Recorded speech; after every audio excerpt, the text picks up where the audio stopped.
deceptive, manipulative. He's also a former social worker and a political campaign activist. Some people in town say the base is run by aliens working with our federal government to conduct mind control and genetic experiments. I'm leaving. I'm glad. Thanks a lot, society, for railroading my ass.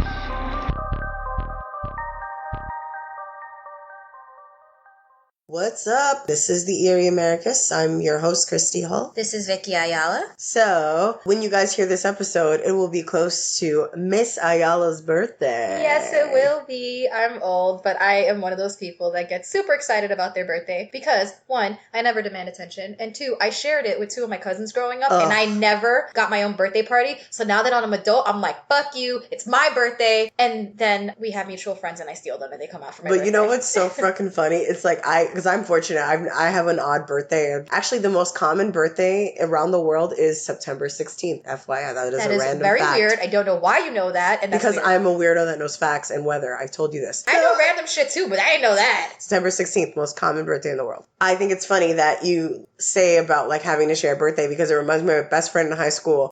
She always was that low-key person that wanted everyone to make a big deal, but she didn't want to ask for it. She like wanted people to want to celebrate it. You know what I mean? Like, oh no, I tell you, it's my birthday. Well, she was the opposite. She was such an Aries. Like she wanted people to just know that's what she wanted. And she would get super upset if like you didn't do something good for her birthday. But I remember specifically in middle school, because we were friends from like middle school through high school, and her birthday fell on, it's March 21st, but one of the more popular girls at the time's birthday was March 20th. So March 20th, I'm not going to shout this girl's name out, I'll call her V, but V's birthday was March 20th. Everyone bought her flowers and balloons, because, you know, in middle school, you bought like the flowers or like the single roses. I remember in high school, the more balloons you had, it's like, ooh, big You're deal. so popular. So like she had like 20 or 15 balloons. Like it was absurd. It was like she could fly away with these balloons. That's how much balloons there were. And the next day, I bought her a balloon and flowers, and like her other best friend bought her a balloon and flowers, and no one else did, right? So she was fuming the whole day. So another person happened to walk in with flowers and balloons. So she got all excited.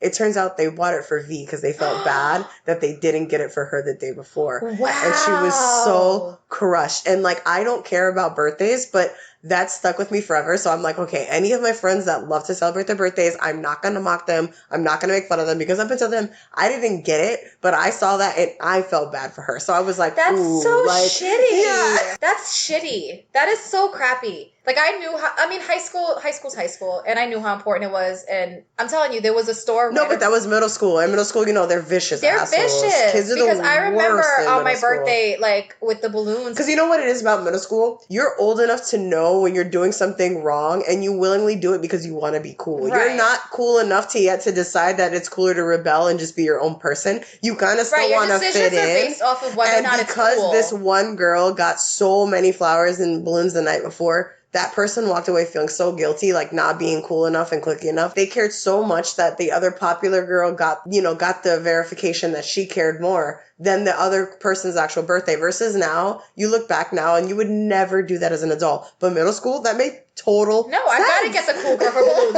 Even if it's the day after her birthday and someone else's birthday, I've gotta get the cool girl her balloons. And it's not that my friend wasn't cool, but this other girl was like cooler, the popular, like the She cool was Regina chick. George. Yeah, of course. I remember that. I won't shout out who it is, but I do recall that. So happy birthday, Vicky. I love you. We will do whatever the hell you want to do that day, and I will pretend to enjoy every second of it. You will enjoy it.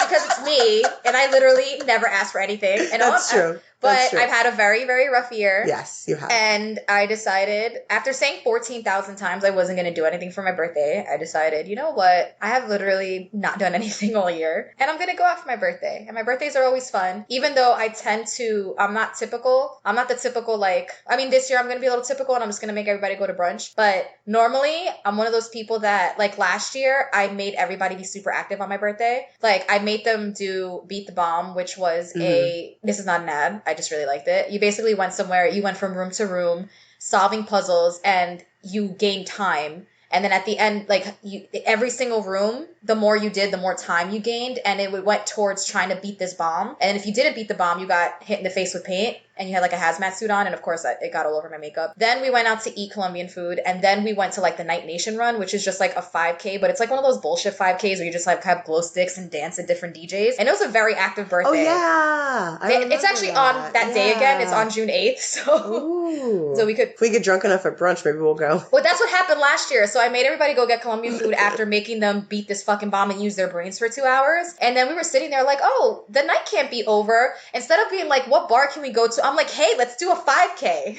And everybody went along with it. Only Vicky. Literally made everybody go from one part of Brooklyn to Queens, because that's where you go for Colombian food.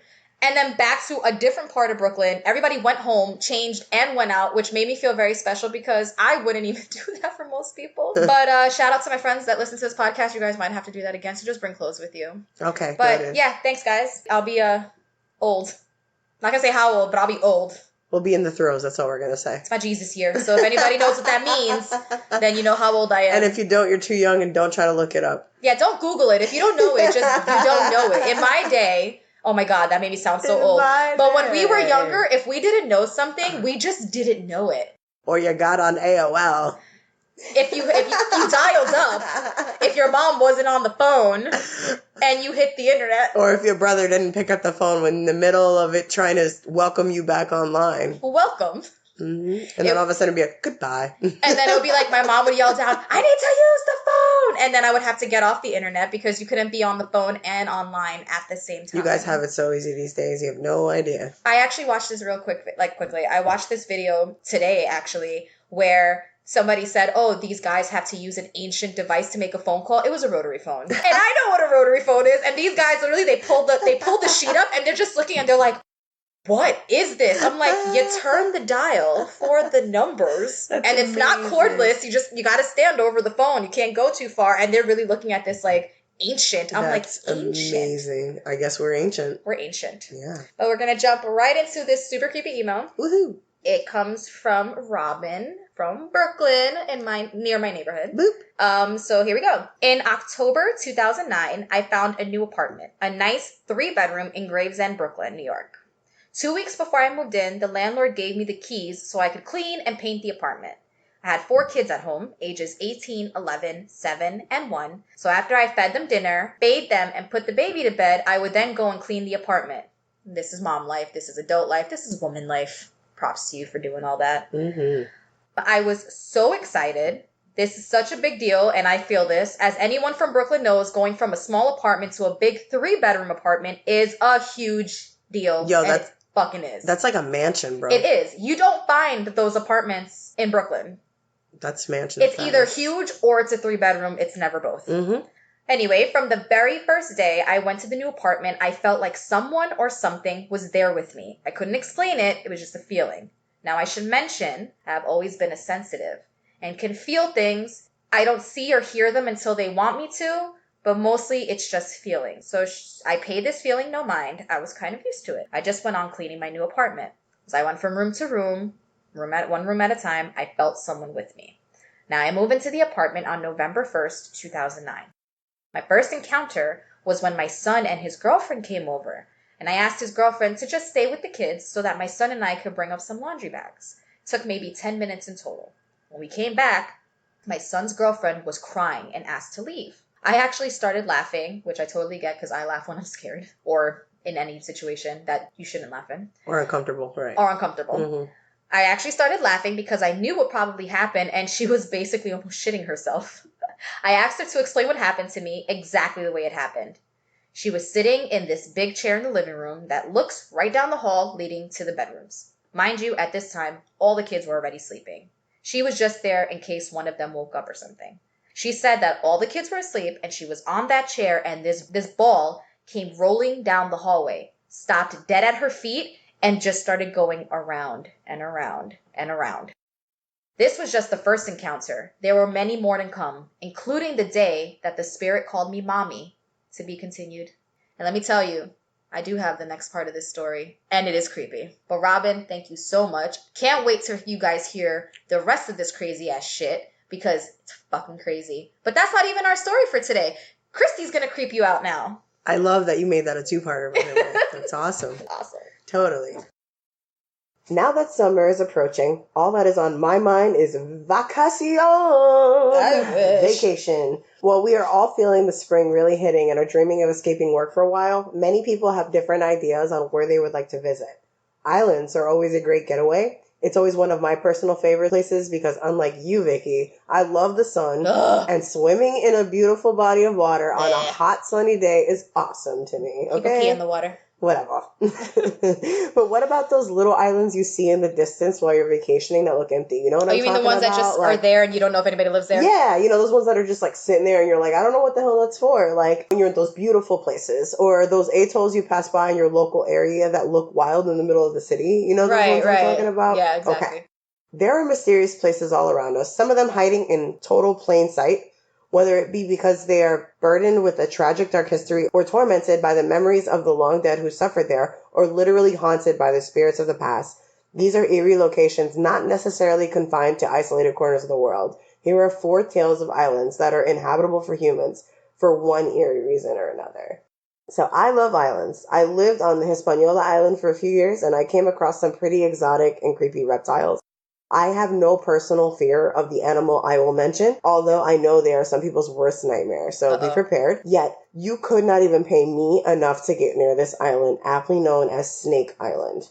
I love snakes. I don't mind snakes. I don't love them or hate them, but for some people... I want like one as a pet, not more than one. Okay, well, get this.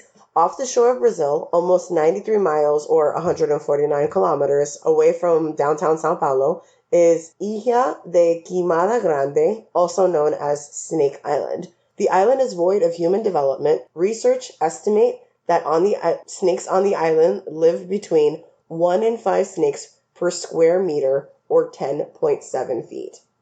So there's 1 to 5 for every square meter, or every 10 feet. So imagine you just looking ahead, and you just see about 100 snakes in 100 feet. Nope. Yeah. I'm good. The snakes live on the many migratory birds that use the island as a resting point. There's enough to keep the snake population like crazy high with these poor birds. And for those not afraid of snakes, between 1 and 5 snakes per square meter or 10.7 feet might not sound so terrible if you say they were like 2 inches long and not poisonous, or 0.2 meters long and not longer poisonous. The snakes on the island are a rare species of pit viper, the golden lancehead. The lancehead genus of snakes is responsible for 90% of Brazilian snakebite-related fatalities, possessing a powerful, fast-acting venom that melts the flesh around their bites. So these aren't just your little garden snakes you see. These are lanceheads, which are like the most venomous snakes in the world. Nope. Golden lanceheads are so dangerous that, except for some scientific outfits, the Brazilian Navy has expressly forbidden anyone from landing on this island. Locals in the coastal towns near Queimada Grande love to recount 2 grisly tales of death on Snake Island. In one, a fisherman unwittingly wanders onto the island to pick bananas. Naturally, he is bitten. He manages to return to his boat, where he promptly succumbs to the snake's venoms. He is found sometime later on the boat deck in a great pool of blood. The other story is of the final lighthouse operator and his family. One night, a handful of snakes entered through a window and attacked a man, his wife, and their 3 children. In a desperate gambit to escape, they flee towards their boat, but they are bitten by snakes on branches overhead. I can't even imagine being that last family on this island. Like the idea of snakes seeping through all the little crevices of the house and through the plumbing, knowing what is awaiting me outside.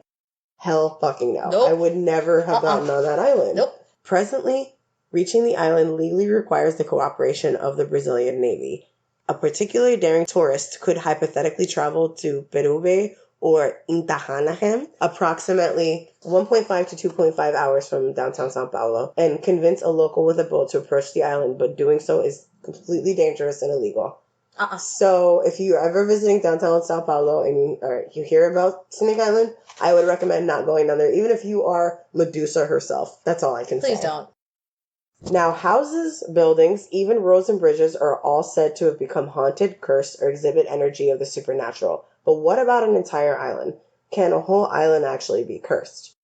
This one is called the Palmyra Atoll. One seemingly idyllic island paradise in the North Pacific is known for its old world beauty, but even more famous as being a cursed location saturated with evil.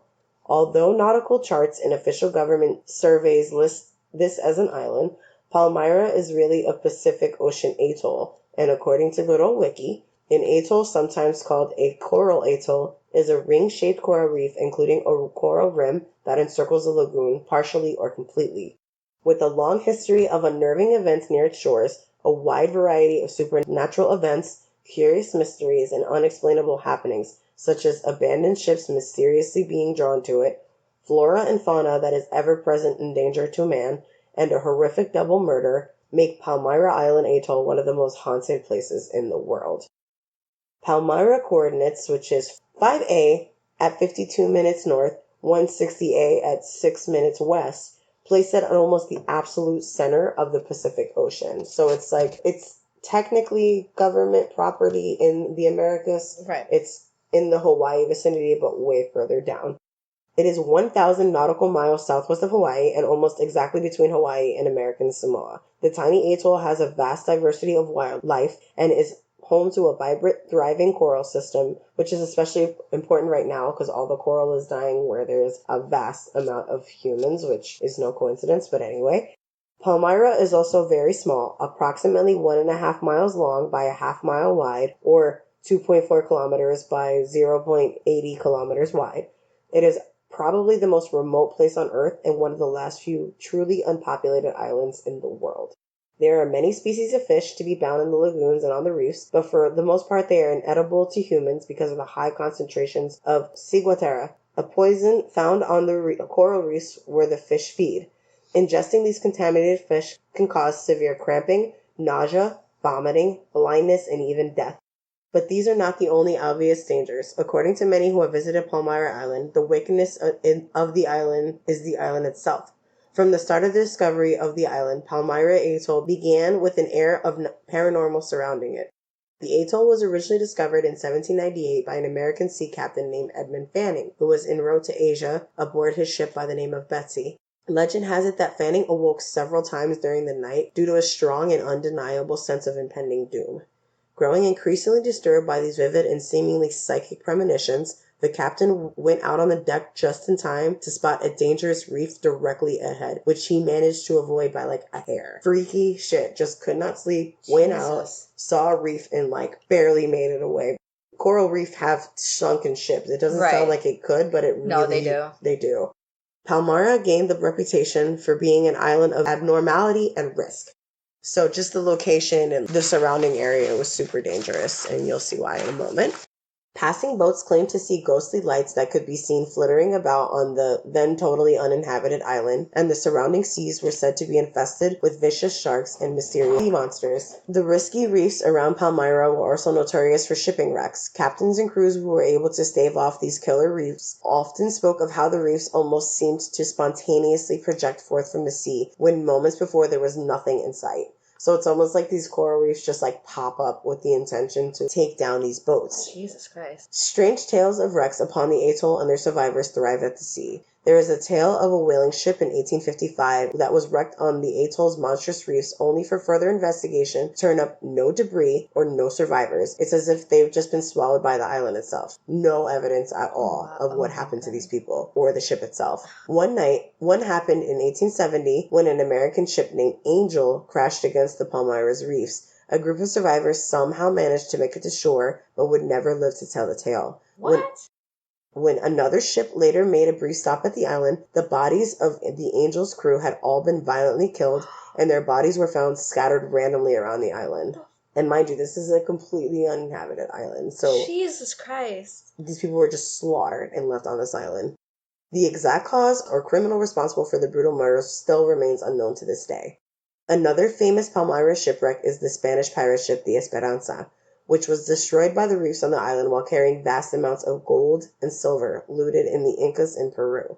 Survivors of the wreck managed to load some of the treasure onto the rafts and make it to the island, but after remaining stranded on Palmyra for over a year with no sign of rescue, the survivors buried their treasure and made a bid to escape on one of the rafts. Most were never heard from again. Only a single sole survivor managed to get rescued by a whaling ship, upon which he died of pneumonia without ever divulging the location of the loot. There might even be buried treasure on this island because one guy managed to survive and died. But of course he wasn't going to survive to tell anybody anything. Yep. So rumor has it hidden ink and treasures are reportedly remains on that island to this day. Survivors of such wrecks who managed to make it to shore in Palmyra and live long enough to recount their stories claim that the forests were home to shadowy beasts that watched them from the covers of the trees, and the trees themselves seems to whisper and creak in unsettling ways. Even those who were able to make it out safely from the atoll have gone on to state that while on the island, they all encountered similar feelings of impending doom, dread, fear, and at times sheer terror. One yachtsman who conducted geological surveys of the island had this to say about Palmyra, quote, "This island is a very threatening place. It is a hostile place. I wrote it in my log. Palmyra, a world removed from time, the place where even vinyl rots. I have never seen vinyl rot anywhere else. Palmyra will always belong to itself, never to a man. It is a very forbidden place." Holy shit. I've never heard of vinyl rotting any fucking where. Vinyl makes it through everything except this island. We should throw some styrofoam there and see what happens. Yeah, right? Maybe it'll kill all the styrofoam and plastic. That'd be nice. During World War II, Palmyra was used as a Navy facility for the U.S. and as a staging area for air raids against Japan, as well as a refueling station for long-range air patrols and passing submarines. Of course, this didn't last very long, but this is my side note. I'm an Army brat, and even I know that makes zero fucking sense. It's like 1,000 miles south of Hawaii. Why would that be a fueling station that's in the middle of nowhere? That makes zero sense. Yeah. I myself, when I was looking into this, I was like, I could probably do a conspiracy theory episode on that. Oh, yeah, for sure. It sounds super shady. That doesn't make any fucking sense. But, I mean, at the same time, on the other end, a lot of the times, the government really did try different things and failed. There's still maybe they were humans at the trying end to of the be day. inconspicuous and pick the random ass place and that's probably why it didn't last so long, besides the fact that there's fucking haunted coral. But funny you mentioned that, because even certain of these military men who served experienced things. During these years on Palmyra, Navy personnel experienced firsthand the mysterious powers of the atoll. It is recorded that many of these soldiers stationed there were apt to be overcome by a mysterious and irrational feeling of fear. Some were so overcome with a feeling of inexplicable dread that some personnel insisted that they be allowed off the island. Like, some people refused to even stay on the island. I would probably be one of those people that's like, get me the fuck off this island. Those who stayed were prone to sudden violent outbursts. Fights were frequent, and even murders were known to occur. Holy shit. So, it just, possessed everyone? Or everyone just became haunted? Angry and violent? Oh, God. Who knows? Once, a patrol plane went down over the island, leaving a trail of smoke as it fell from the sky. A rescue team was mounted and made its way to where the plane was estimated to have gone down, yet they found nothing. Not the plane, not so much as a scrap of metal, a wing, not even a bolt from this plane. One of the commanding officers at the time stated, quote, "It's like they dropped off the edge of the earth." This place sounds like the edge of the damn earth. So they never found this plane. Some other sailors suffered huge panic attacks or committed suicide under mysterious circumstances. Oh my God. After World War II was over, Palmyra became deserted again, yet inexplicable happenings and experiences would not stop. Arguably, the most infamous incident that occurred on this island is the 1974 curious and grisly double murder of a couple visiting the island. It is a murder case steeped in high strangeness that remains unsolved to this day. Palmyra Island claim to fame became the grisly murders of Mac and Muff Graham, a sailing couple from San Diego who chose Palmyra Island for an extended stay while sailing the Pacific Ocean. The story starts with the couple, 43-year-old Malcolm, quote, Mac Graham, that's what he was calling himself, and 41-year-old Ellen Laverne Graham, whom Malcolm called Muff. So we'll call them Mac and Muff. God, I was hoping her name wasn't really Muff. No. They decided to take their boat named the Sea Wind, sailing around the world. So they kind of we're getting older, wanted to do the whole romantic thing of we're going to take this long, extended, we're going to do the things we probably have always wanted to do and take this long trip around wherever. Right.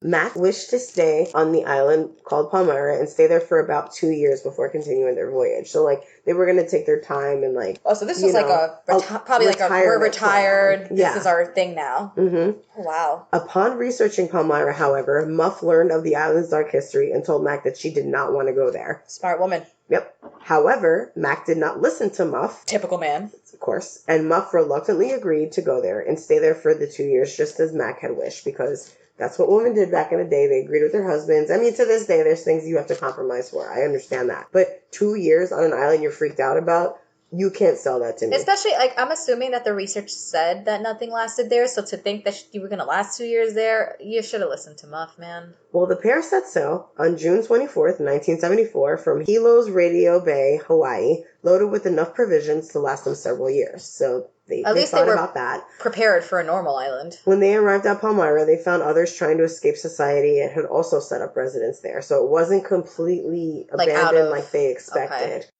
Amongst the people, the Grahams met this couple, ex-convict and fugitive Buck Walker and his girlfriend Stephanie Stearns. Walker had been in trouble with the law for years and was due to be brought up on a drug charge. He decided to take his girlfriend, Stephanie Stearns, along with him to escape to the deserted island of Palmyra, where they could stay a couple of years before heading back to civilization to turn himself in. So just trying to escape. So he just was like, you know what? I'll turn myself in a while. I just want to, hang out for a while.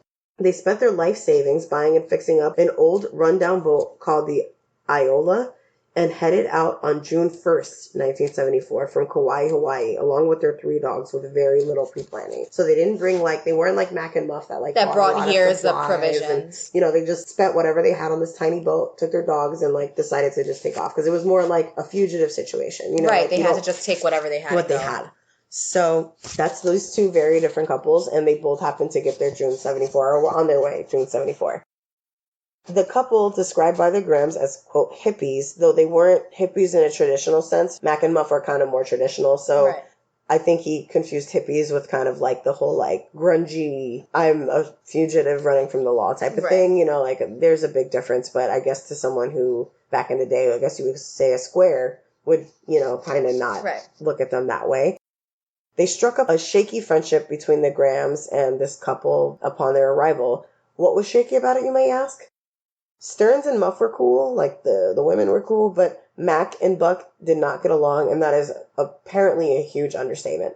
The 2 immediately disliked each other, a situation which was only made worse by heated fights over Buck's dogs. So apparently Buck would let his dogs run rampant, and he would kind of bite or threaten to attack the other people living on the island. So Mac would get into arguments with him about the dogs. This did not help the odd feeling of resentment that practically everyone on the island had towards everyone else. So on top of this heated argument... Right, this is an island that makes people act not like themselves. More aggressive and very angry and stuff.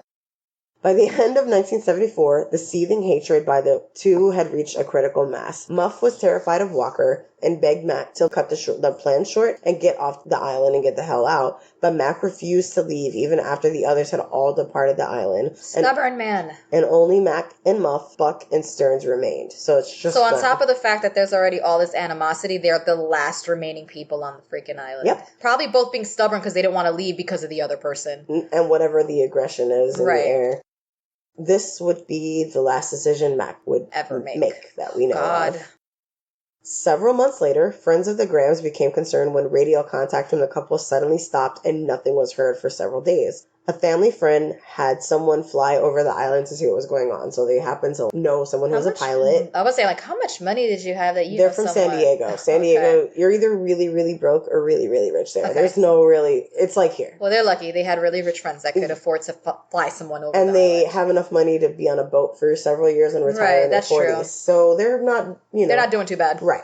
The pilot made several flybys on the island and reported it to be totally deserted. Oh, shit. Authorities were notified of the missing couple, and in October 1974, Buck Walker and Stephanie Stearns were arrested after docking at a harbor in Hawaii in a boat that looked eerily like the Grahams' boat. Huh, how interesting. Mm-hmm. When it was determined that it was indeed the Sea Wind, the couple was charged with boat theft. But what of Mac and Muff? It would remain a mystery for 6 more years. They could have figured out in that moment that they killed them?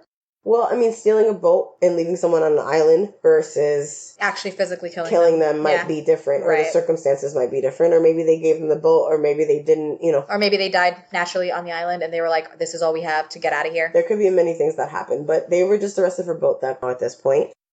In 1981, a couple of sailors from South Africa, Sharon and Robert Jordan, stopped at Palmyra Island to have an extended stay of their own. Upon arriving at Palmyra, the Jordans found an old building in the jungle that turned out to be a shrine of the murder of the Grahams, and laid on a table was a pile of newspaper clippings, all pertaining to the mysterious disappearance of this missing couple. It was uncertain who had left all these clippings out there in the middle of the jungle on this remote island, but it was certainly creepy. there's this like shrine to the Grahams and all these newspaper clippings on this deserted Where the island. fuck did they get a newspaper clippings there? No goddamn clue. Apparently, Sharon Jordan said in that moment she had a premonition that she would be involved in this case somehow. So a few days later, Sharon was walking along on the beach in an area known as Straw Island when she came across a vintage World War II metal container of some sort that had like washed up to the shore, and spilled out of it was a skull and a pile of human bones as well as a woman's watch. The discovery was the result of an amazing series of circumstances in that Mrs. Jordan was walking on the shore of the most remote island in the world at exactly the most likely moment for the bones to be discovered. Yeah, that's crazy. Experts later testified that at the Walker and Stearns trials that the next tide would have very definitely have washed the bones out to sea where they would have been lost forever. So the sheer chances that 6 years insane. later, this World War II thing, which was already old, was found and washed up in the exact moment this happened. This woman happened to be walking by, who already found this shrine. Insane. Yeah. It sounds like a plot in a movie. Studying the remains, experts were able to determine that Muff Gran had met an awful end. She had been shot or bludgeoned to death, dismembered, and then burned. Oh my god. Max have never been found. Jesus. According to statements Stearns later made to police, Walker killed the Grahams for their boat, the Sea Wind, and its supplies. Walker was later convicted and sentenced to life for the murders. Stearns was acquitted and managed to convince a jury Walker did it solely. We don't know her involvement, but she was able to Convince people she wasn't involved. She didn't get involved. And so they convicted him without ever finding Max's remains. Right, it was just Okay. Muff's remains. When authorities were searching for Max's remains, Walker made the ominous and taunting statement, quote, "Go ahead and search, you'll never find him." Aside from the Graham murders, random events have occurred on this island that still make no goddamn sense. In 1977, another yacht claimed to have come to an island for a short stay and found it to be overrun by a bizarre cult of what he described as hippies. The hippies apparently threatened the visitors with violence, so the yacht people hauled ass, which was smart. Yeah. A follow-up visit to Palmyra found no evidence of any hippie cult like the one described, or anyone else on the island for that matter. What? In 1989, another sailboat named the Sea Dreamer, traveling from San Diego to Hawaii, was pushed off course by a storm southward toward Palmyra Island. The crew, which included 4 members of the Graham Hughes family, stayed briefly on Palmyra, then departed for Hawaii as originally planned. The Sea Dreamer never made it to its destination, and an extensive search by the Coast Guard between Palmyra and Hawaii turned up nothing. So they spent 1,000 miles and still couldn't find these people. Holy shit. Eerily, the murdered couple, Mac and Muff, were also from San Diego, and their vessel was named the Sea Wind. Huh. These guys were the Sea Dreamer. Huh. Some think it's beyond a coincidence, but Yeah. I hate that word. There are several theories about what the fuck is going on Palmyra Atoll. Some believe it's haunted or cursed by the souls of sailors shipwrecked on its jagged reefs. Others have theorized that the land somehow has one foot into some parallel dimension, maybe pushing the line that separates planet Earth from an entirely unknown reality. Then there are those that say Palmyra is something different entirely, that is, a living organism possessed of its own dark will. If you ever plan a visit there, there's a lot of history and enough weirdness that has happened over the years where I would be cautious. When the sun goes down over that ocean and the pitch darkness descends over that little sea speck, be careful, you fools out there. Because you can actually YouTube it. People have gone out there. Because it's a beautiful place. It looks like a beautiful island, but I'm sure it does. It draws you in. That's how it gets you there. I'm good. I'll just look at pictures. the next island, that one's freaky, but this one might freak you out a little bit too. Because Oh, yay. Because I'm not freaked out enough. this is the mysterious ghost island of New York City. So this is right in our backyard, Yes. Vic, so I know you appreciate it. Yes, I do. The bustling, teeming city of New York City in the United States may seem like it should be the last place one would expect to find a lost, abandoned, and by some accounts haunted island. Yet here in the East River, among a vast concrete jungle, lies one of such places lost to the ravenous gnawing of time, largely forgotten by the masses and steeped in dark history.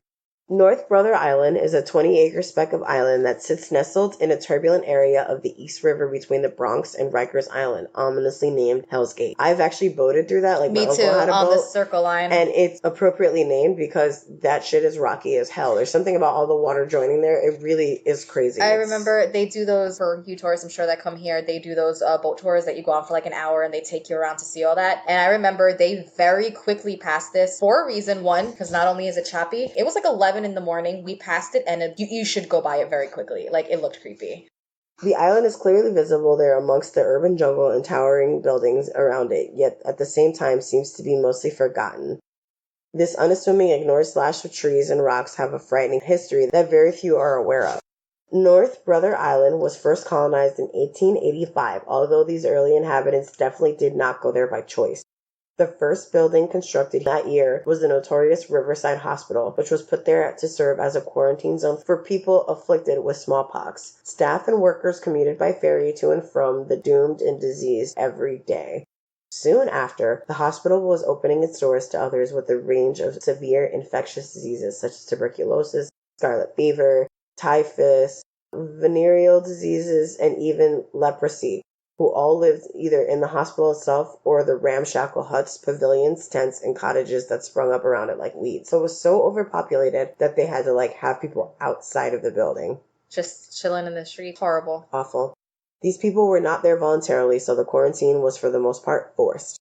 At the time, New York City was experiencing a rapid influx of new immigrants, and to help keep the city clean, safe, and sanitary, those with communicable diseases were quickly rounded up and forcibly taken to this island where they lived in squalor. Although wealthy patients were able to opt for a private clinic, the poor were sent to Brother Island. Of course. The living conditions were described as very unsanitary. It is also stated somewhere it was, quote, hellish. The medical care, crude and unsophisticated, and there were frequent food shortages in horrifically cold conditions in winter and lack of proper heating. No food, fucking freezing cold, cold-ass people that don't care that you're dying. It literally sounds like the setup for every bad nightmare hospital movie. The mortality rate for those who were banished here was so high, to the point that being sent to North Brother Island was seen practically as a death sentence, with many people being sent there and never heard from again by family. This island that sat just offshore the rapidly growing city around it became a black hole that drew in death and disease, and was greatly feared by the general populace, who refused to go anywhere near it. There was a famous patient there, an Irish immigrant named Mary Mallon, also known as Typhoid Mary. Mallon was the first person ever recorded in the United States to be asymptomatic carrier of typhoid fever, meaning that she did not develop symptoms herself, but was able to pass the deadly pathogen on to others. During her career as a cook in the New York area, death seemed to follow. People in the affluent families she worked for always came down with typhoid fever. Well, no shit, because you're cooking their food. She was finally identified as a carrier and forcibly confined to North Brother Island in 1907. Mary did not take this confinement against her very lightly, adamantly insisting that she was in no way responsible for infecting those around her and claiming that she was being persecuted for being an immigrant.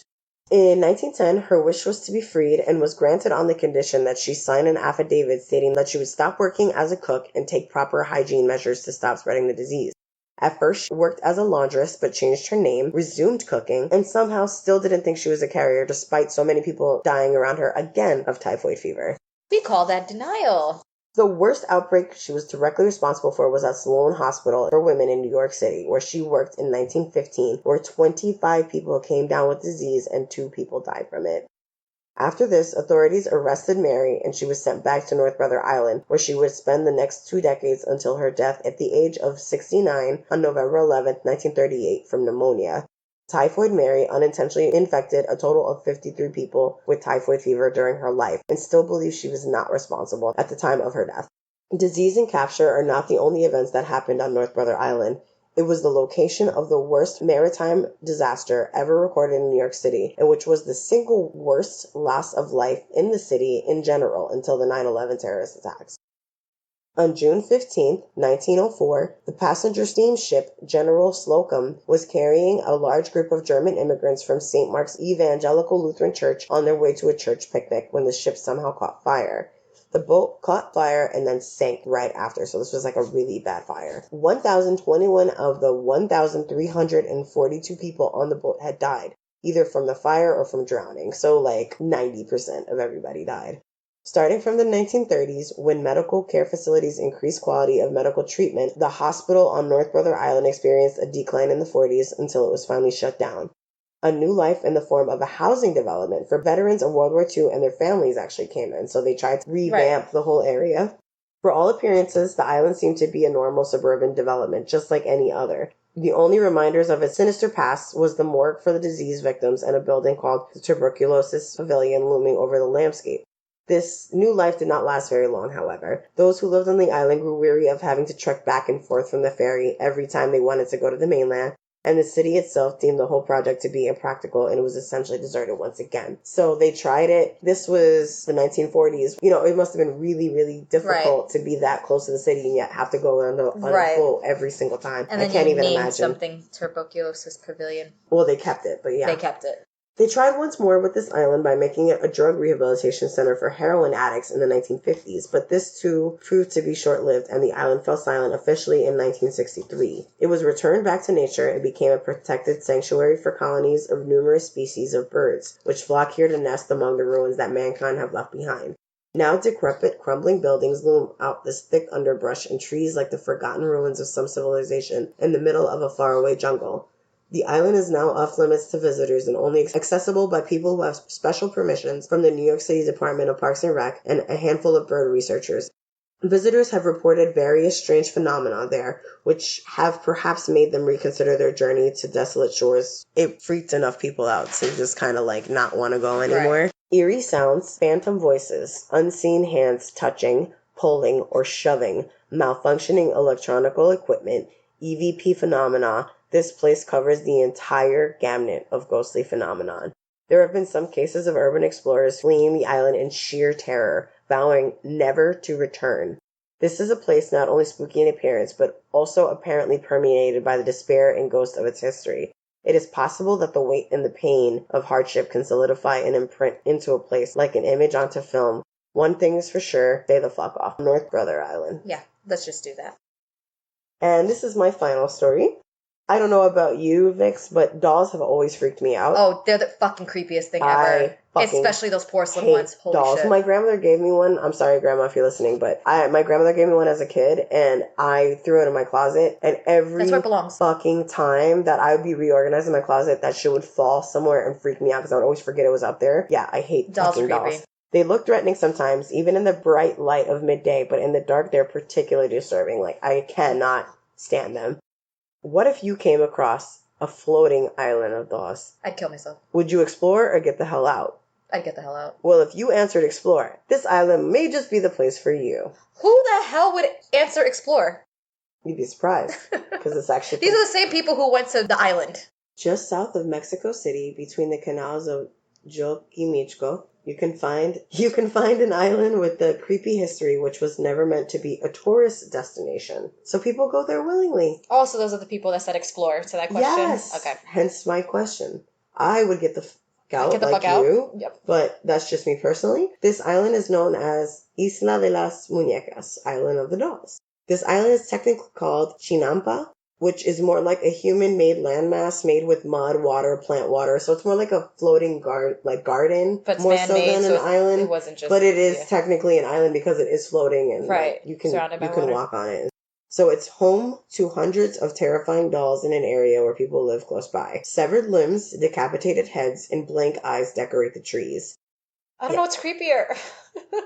It is believed a girl was found drowned in mysterious circumstances many years ago on this island and that the dolls are possessed by her spirit.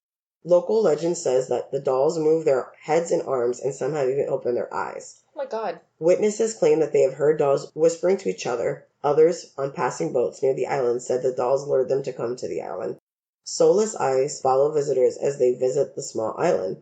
While some state this is all dramatized fiction, La Isla de las Muñecas is a very spine-chilling location that seems to haunt even the casual visitor. You may have already asked yourself, how did all these creepy-ass dolls get on this island? Yes.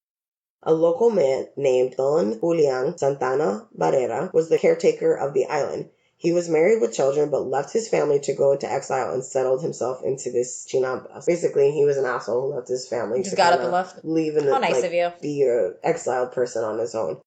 The story goes that Julian found this little girl that drowned under weird circumstances that had nothing to do with him.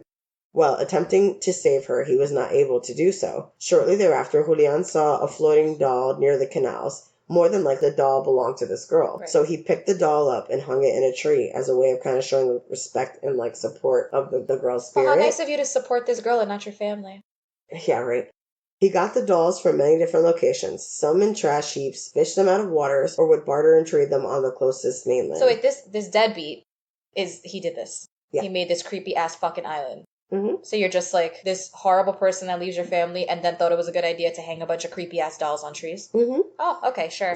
Some people kind of question the existence of this drowned girl. Some people say that Julian made this up about a story about a girl in like the midst of his solitude, so he just like got lonely and wanted attention. And like made up a story. Made up a story about it. Some people claim that there was a myth from the 1920s or 30s of a local girl that had drowned trying to reach for her doll, and claimed that he was mad and used that story as his own. He kind of heard the story and then said but some believe he may be haunted by the girl in the mist who made him get the dolls as like a kind of shrine. Right. Yeah, but that makes him seem like a good person, and he's not. He soon realized that the dolls themselves were possessed by the spirits of the dead girl and continued to collect creepy dolls, hanging them all over the entire island. According to those close to him, it was as if Julian was driven by some unseen force that completely changed him. He stated that he was very marked by the fact that he was not able to save this little girl's life. After 50 years of collecting dolls and hanging them on the island, Julian was found dead, drowned in the same spot where he claimed he tried to save the girl. Wow. Many people on the island believe that Julian has joined the other spirits of the island. The locals are very faithful that the island de las Muñecas is a charmed place. After Julian's death in 2001, it became a tourist attraction where visitors bring more dolls. Since the death of Julian, the island has become very famous and has even been featured in many articles and even television shows. Although the actions of Don Julian was innocent and to some admirable, it ended up being a real frightening destination. So, I don't know. I personally, good just visiting Mexico. I don't have to go to this creepy ass island. I'm gonna not go to the one island the dolls are creepy enough. You had to hang them from a tree. You couldn't find another way to place these dolls in a less And it's not even like these are beautiful dolls. They are severed limbs and right. We're definitely gonna post some pictures. Oh yeah, for sure. For sure. I have so many. I didn't even know. I'll let you pick the best one because there's so many of these dolls and they're just so fucking creepy. I hope that wherever you guys decide to go on vacation, if you guys see these little atolls and islands, you do some research before you go on this. I know I will. I used to be one of those dumbass people that would like swim out into the middle of nowhere. And now because I'm just gonna go check it out, go with the flow. And now because of this case, I certainly will not be from here on out. So I hope everyone enjoys their summer and look up where the hell you're going. And please don't be one of those people that looks it up and then thinks, oh, I'm going to do this. The whole point of looking it up is for you not to do that. And if you survive, email me and let me know how it goes. Right. If you do survive this, we totally want to hear about it. But let's move on to... Because I'm thoroughly fucking creeped out and I have goosebumps. Let's move on to our segment, Who Does That? Okay. Shall we? Who does that? Who does that? Who does that? Who does that? This is on ABC 13 Houston. It didn't take place in Houston, but this is where I got the article from. And the headline reads, Sheriff, woman breaks into home, pets dog, washes dishes, leaves. Wow. That's like every man's dream. That's what I'm saying. Like, so the thing reads, a woman was arrested in Ohio after she allegedly broke into a home, petted the family's dog, and washed the dishes. And I just feel like they need to be more grateful because my dog would love it if you just came over and pet her because I'm not home because I go to work and stuff. And I hate washing dishes. It's like the one chore I don't do because it keeps me out. And so if you want to you don't have to break in, but if you want to come to my apartment, pet my dog, wash my dishes, and leave, you're totally welcome to do so. But this woman was not welcome. Nobody said thank you. They arrested her instead. The Vinson County Sheriff's Office said it received a call Monday morning about a burglary at a residence in the village of Hamden, some 80 miles south of Columbus. Deputies arrived at the home and spoke with an individual who said a woman had entered their residence through the back door, sat down on the couch, and began to pet the family dog, then washed the dishes and left. So I'm still trying to figure out where the burglary is here because she didn't take anything. If anything, it's just breaking in anyway. Right. I mean, she pet your dog and washed your dishes and left. Like, I still don't get it. But anyway. Once again, ungrateful. Ungrateful people. Come over here. You can come over here. If I had the money, I'd bail you out. The individual told deputies they don't know the woman and she was never invited into their home. The homeowner noted that the woman was acting very strange according to the sheriff's office. No shit. While deputies were interviewing the individual, the sheriff's office received a call that a woman matching the description of the suspect was knocking on doors of other residences in the area. A deputy located the woman and approached her. The woman, identified as Cheyenne Ewing, appeared to be under the influence of narcotics and gave the deputy a false name. She told the deputy she had been up for 2 days straight, according to the sheriff's office. Now, I've been up for 2 days straight, and I gotta tell you, I did a lot worse than going to somebody's house and pet their dog. Ewing was subsequently arrested for burglary. Again, not sure how, because she didn't take anything. Yeah, that's what I don't get. Like breaking in, maybe they don't have breaking and entering in Ohio. If anybody from Ohio is listening to this, can you let me know if you guys don't have breaking and entering? That's a really good question. She was taken to the Southeastern Ohio Regional Jail in Nelsonville, where she's being held on $10,000 bond, according to jail records. For doing dishes and petting a dog. She didn't do anything. She didn't do anything wrong. Do you know how much you get paid to do that in New York? If anything, this woman needs help. She doesn't need to go to prison. They need to send her to... She's been up for 2 days on narcotics. She could have been doing so much worse than doing this. She needs help. She doesn't need to get thrown into jail and get a $10,000 bond. Like, that's absurd. That's the problem with, like... But my whole thing is, like, when she sobers up and she tries to figure out why she's in jail, I hope that she's like, but what the fuck? I didn't do anything. Mm-hmm. Because you really didn't do anything. I get it. Breaking into someone's house is wrong. But honestly, if anyone's ever going to break into my apartment, please do this and then leave. Yeah. I have a slew of chores. I'll leave it up on the chalkboard for you. Right? We'll write them down. You can get them done. And then you could just walk out. Totally. Like, she didn't even break the door. She just walked in through the back. Ungrateful. I mean, I understand it's the fear of, like, not feeling safe in your home. I understand that perspective. But please be grateful that nothing else happened. They didn't steal anything. They didn't take your dog. Yeah. She pet your dog. She washed your fucking dishes. And she left. So, in all, I would say you need to be grateful that they didn't do worse. And please, why is her bond $10,000? I don't know. That is our show. Thank you for listening. Subscribe, leave us a review. Check us out on Instagram, on Twitter. Email us any creepy stories, suggest a case, and just keep listening. And more importantly, stay weird, Americas. Bye.